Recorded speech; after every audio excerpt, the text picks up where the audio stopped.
Hello one and all, this is Soulful Lordy, James Bullock, once again with another video game first impressions. This time around, Detroit Become Human, exclusive to the PS4. Now, if you watched my first impressions video of the Detroit Become Human demo that dropped about a month before this game came out, I was very pleased. I was very positive about the potential full game. I was very happy about what could come from the narrative. In the demo, you get to play as Connor, who is this cop android, and solving a murder case that leads to a hostage situation, and that scene plays out right at the beginning of the game, just as promised. But Detroit isn't just about Connor. Actually, you get to play from 3 different perspectives. Of course, there's Connor, as I just mentioned, and then you have Kara, who is essentially just a maid, a helper android that has been purchased by a rather burly and gravelly and disturbing individual, I'll say, who actually has a very quiet daughter. And then you play as Marcus, who really is from the opposite perspective when it comes to comparison to Kara, where he's living in this lavish mansion alongside this famed painter, where really Marcus has all the luxuries that an android could have or afford. And it's interesting.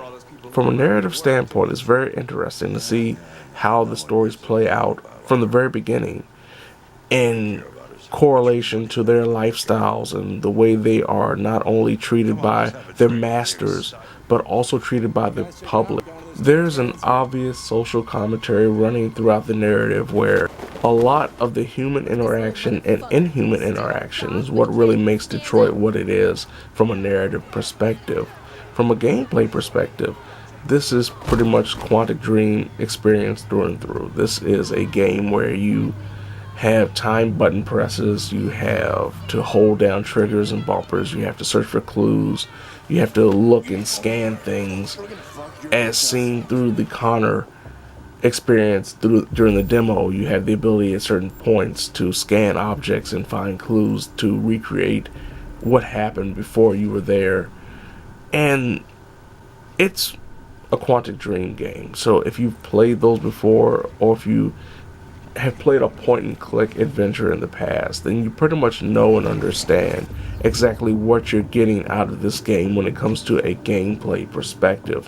When it comes to some of the choices during certain situations, you can feel a little stifled or limited in what you can do, which is not unusual when it comes to Quantic Dream games, though a majority of the time you feel like you have a fulfilling opportunity to either do something or not do something, or maybe switch things up. And in correlation with the flowchart, you see that there are various options that maybe you didn't even notice that will maybe convince you to go back and play the game a little bit to find out what you could have done and what you didn't do. There are several options when it comes to the camera. You get to switch around with the camera, but it's usually a fixed range that allows for you to either see very well or not see very well, which is a little bit of a disappointment. I was pretty excited coming off of the demo, and thus far I've really enjoyed the game. I think it is Quantic Dream getting closer and closer and closer to getting that cinematic and video game blend perfectly right.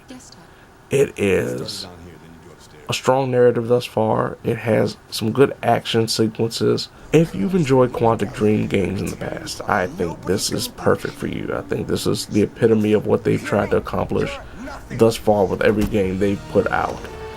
If you haven't, if you played point-and-click adventures before, if you played Telltale games before, if you played those kind of games in the past, you will more than likely enjoy the gameplay aspect. So there you have it. This has been Soulful Lordy, James Bullock, with another video game first impressions, Detroit Become Human, exclusively on the PlayStation 4. I am not an android, so I can safely believe that when I say this, that it will not interfere with my programming when I shout, "Oh Lordy!"